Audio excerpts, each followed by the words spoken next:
2 மணி வரைக்கும் அந்த பாம்புக்கு மேலே தான் படுத்து கிடந்தா, நல்லா தூங்கிட்டா. அதுக்கப்புறம் அங்கே பாம்பே கிடையாது. ஆனால் உனக்கு தூக்கமே இல்லைன்னு சொல்கிறா. இப்போ உன்னுடைய தூக்கத்தை கெடுத்தது எது? பாம்பா அல்லது பாம்பை பற்றிய நினைவான்னு கேட்குறாரு. பிரச்சனை பிரச்சனையா, பிரச்சனை பற்றிய நினைவுகள் தான் பிரச்சனையா? அப்போ உண்மையிலே பிரச்சனைன்ட்டு ஒன்று இருக்குதா அல்லது இல்லையா? நாம் எல்லாருமே பிரச்சனைக்கு தீர்வு கேட்குறோமா, இல்லாத ஒன்றுக்கு தீர்வு கேட்குறோம்? 12 வகையான தியானங்களை நாங்கள் கற்றுக் கொடுக்குறோம். ஒரு வித்தியாசமான தியானம் நீங்கள் வேறு எங்கேயுமே இதை கற்றுருக்க முடியாது. சில தியானங்கள்லாம் பண்ணினீங்கன்னு சொன்னால் உங்களுக்கு ஒரு ஆனந்த அனுபவங்கள் கிடைக்கும். எந்த பிரச்சனையுமே உங்களை தாக்காது. இது ரொம்ப பவர்ஃபுல்லான தியானம். சிலவங்களுக்கு அந்த தியானத்தை பண்ணினா சிலவங்களுக்கு சில சித்துக்கள் சக்திகள்லாம் கூட கிடைச்சிது. நாளைக்கு என்ன நடக்கும், நம்ம இங்கே இருக்கும் பொழுதே சில மற்ற எங்கெங்கெல்லாம் உள்ள காட்சிகள்லாம் நமக்கு இங்கேயே தெரிகிற மாதிரிலாம் கூட சில சக்திகள்லாம் கூட கிடைச்சிது. ஏன்னா இதில் கொஞ்சம் லிமிட்டடாக தான் ஆட்களை எடுக்கிறோம், நிறைய கூட்டமாக எடுக்கிறது இல்லை. அதனால் நீங்கள் வாய்ப்பு இருந்ததுன்னா கலந்துக்கிடுங்க. இப்போ நம்ம பிரச்சனைகள் நீ சொல்கிறோம். இதே மாதிரி ஒரு பெரிய வியாபாரி ஏகப்பட்ட பிஸ்னஸ் வச்சுருக்கிறாரு. பிஸ்னஸ்னாலே நிறைய ஏற்ற இறக்கங்கள் இருக்கும், இழுபறிகள் நிறையா இருக்கும். அவருக்கு நிம்மதி இல்லை, படுத்தா தூக்கம் வர்றதில்லை. ஒரு ஞானிகிட்ட கொஞ்சம் ஆலோசனை கேட்கலான்னு சொல்லி ஒரு ஞானியை தேடி போகிறாரு. அவர் ஆசிரமம் ஒரு மலைப்பிரதேசத்தில் இருக்குது. கஷ்டப்பட்டு அங்கே போய் சேர்றாரு. சரியான பாதை கிடையாது, எப்படியோ போய் சேர்றாரு. போய் சேரும் பொழுது சாயங்காலம் ஆயிடுது.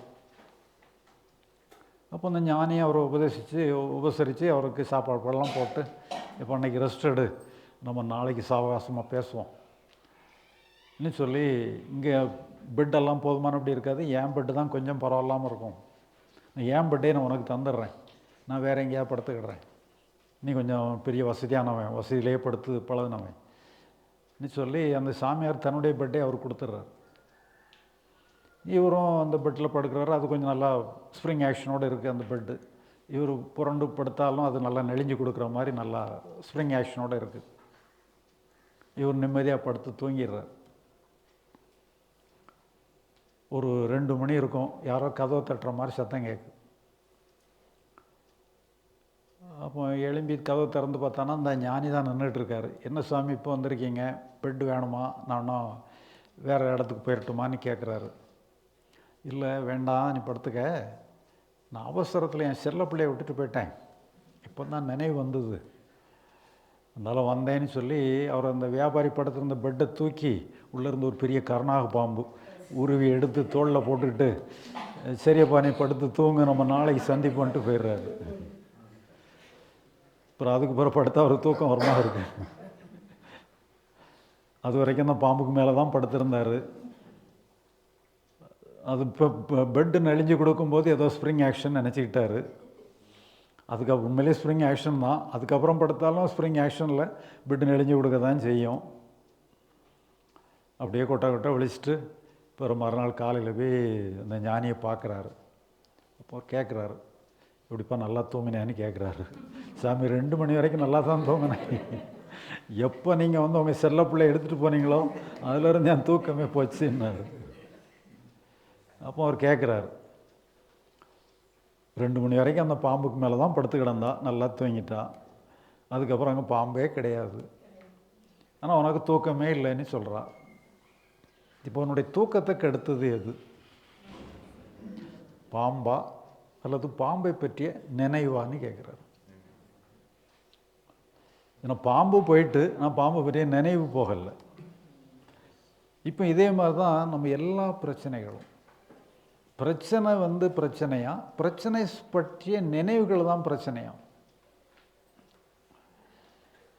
ஏன்னா அந்த மாதிரி தான் நம்மளோட வாழ்க்கையே அப்படி தான் அமைஞ்சிருக்கு. பிரச்சனை பண்ணுச்சுன்னு சொன்னால் வேறு, பிரச்சனை பற்றிய நினைவுகள் நம்மளுடைய பிரச்சனை பண்ணுறதுங்கிறது வேறு. இப்போ நிறைய பேர் பார்த்தீங்கன்னு சொன்னால், நான் வருஷ கணக்கில் பயத்தோடு இருக்கிறேன், வருஷ கணக்கில் வருத்தத்தோடு இருக்கிறேன், வருஷ கணக்கில் கோபத்தோடு இருக்கிறேன், நிறைய சொல்ல கேள்விப்பட்டிருக்கோம்.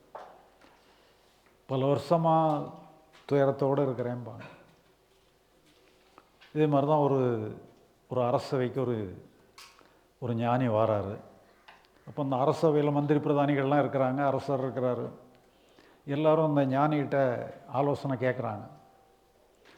அப்போ இந்த ஞானி என்ன சொல்கிறாரு, நீங்கள் உங்களுக்கு என்ன பிரச்சனையாக இருந்தாலும் சரி அந்த பிரச்சனையை என்கிட்ட ஒப்படைச்சிருங்க, நான் சரி பண்ணி கொடுத்துட்றேங்கிறார்.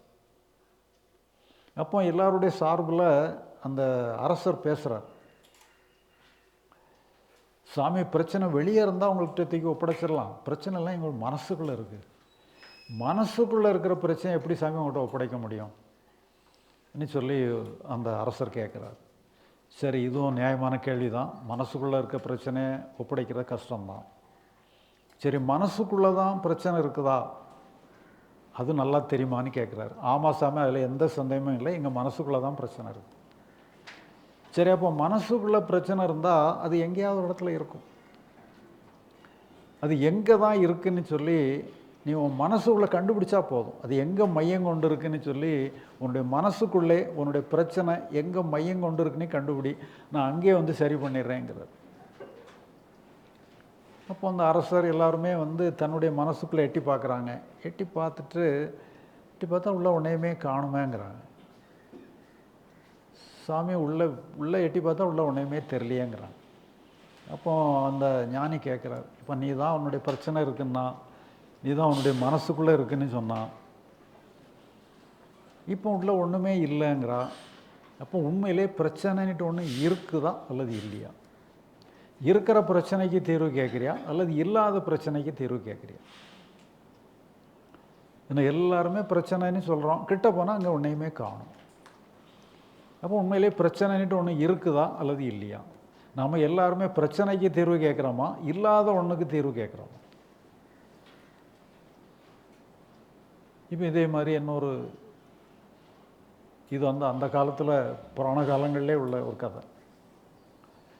அந்த காலத்திலேயே நம்முடைய சைக்காலஜி பற்றிய டீட்டெயில்ஸு அந்த காலத்தில் உள்ள புராண கதைகளே இருக்குது.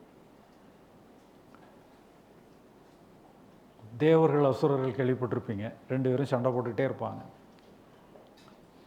அந்த தேவர்கள் அசுரர்களும் யாருன்னு சொன்னால் 2 பேரும் அண்ணன் தம்பிகள் தான். தகப்பனார் ஒருத்தர் தான். ஒரு தகப்பனாருக்கு பிறந்த 2 தாயார் மூலமாக வேறு வேறு இதாக பிறந்துட்டாங்க. தகப்பனார் ஒருத்தர் தான். அவங்க 2 பேருக்கும் எப்போவுமே சண்டை நடந்துகிட்டே இருக்கும். அந்த அசுரர்கள் என்ன பண்ணுறாங்க, அவருடைய குருநாதர் சுக்கராச்சாரியார்னு யாரோ ஒருத்தர், அவரும் இல்லாமல் ஒரு யாக குண்டத்தை வளர்த்து அதில் ஒரு பூதத்தை கிரியேட் பண்ணிடுறாங்க. கிரியேட் பண்ணி தேவர்கள் மேலே ஏவி விட்டுறாங்க. அந்த பூதமும் தேவர்களை அடித்து துவைக்குது. தேவர்களால் ஒன்றும் பண்ண முடியல. அப்போ அவங்க பாதுகாப்புக்கு கோரி விஷ்ணுகிட்ட போய் முறையிடுறாங்க.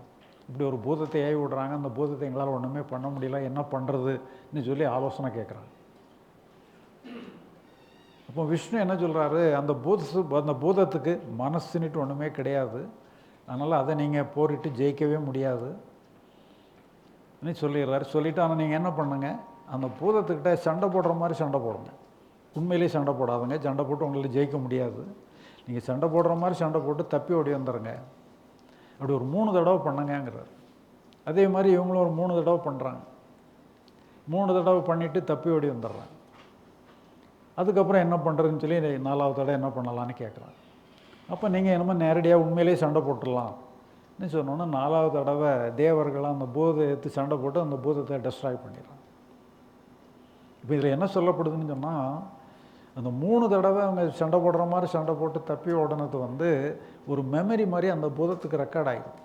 அந்த மெமரியிலிருந்து மைண்டு கிரியேட் ஆகிடும். இப்போ மைண்டுன்னுட்டு அங்கே ஒன்றும் கிடையாது, மைண்டும் நம்ம கிரியேட் பண்ணது. இப்போ இது வந்து அந்த பூதத்துக்கு மட்டும் இல்லை, எல்லாருக்கும் உள்ள கதையும் அதுதான். மனசுன்னுட்டு அங்கே ஒன்றும் கிடையாது, நம்ம மெமரியிலேருந்து தான் மனசே வருது. இப்படி தான் என்னன்னு சொன்னால், நம்ம எல்லா பிரச்சனைகளும் இப்படி தான் இருக்குது. 12 வகையான தியானங்களை நாங்கள் கற்றுக் கொடுக்குறோம். ஒரு வித்தியாசமான தியானம் நீங்கள் வேறு எங்கேயுமே இதை கற்றுருக்க முடியாது. சில தியானங்கள்லாம் பண்ணினீங்கன்னு சொன்னால் உங்களுக்கு ஒரு ஆனந்த அனுபவங்கள் கிடைக்கும். எந்த பிரச்சனையுமே உங்களை தாக்காது. இது ரொம்ப பவர்ஃபுல்லான தியானம். சிலவங்களுக்கு அந்த தியானத்தை பண்ணினா சிலவங்களுக்கு சில சித்துக்கள் சக்திகள்லாம் கூட கிடச்சிது. நாளைக்கு என்ன நடக்கும், நம்ம இங்கே இருக்கும் பொழுதே சில மற்ற எங்கெங்கெல்லாம் உள்ள காட்சிகள்லாம் நமக்கு இங்கேயே தெரிகிற மாதிரிலாம் கூட சில சக்திகள்லாம் கூட கிடச்சிது. ஏன்னா இதில் கொஞ்சம் லிமிட்டடாக தான் ஆட்களை எடுக்கிறோம், நிறைய கூட்டமாக எடுக்கிறது இல்லை. அதனால் நீங்கள் வாய்ப்பு இருந்ததுன்னா கலந்துக்கிடுங்க.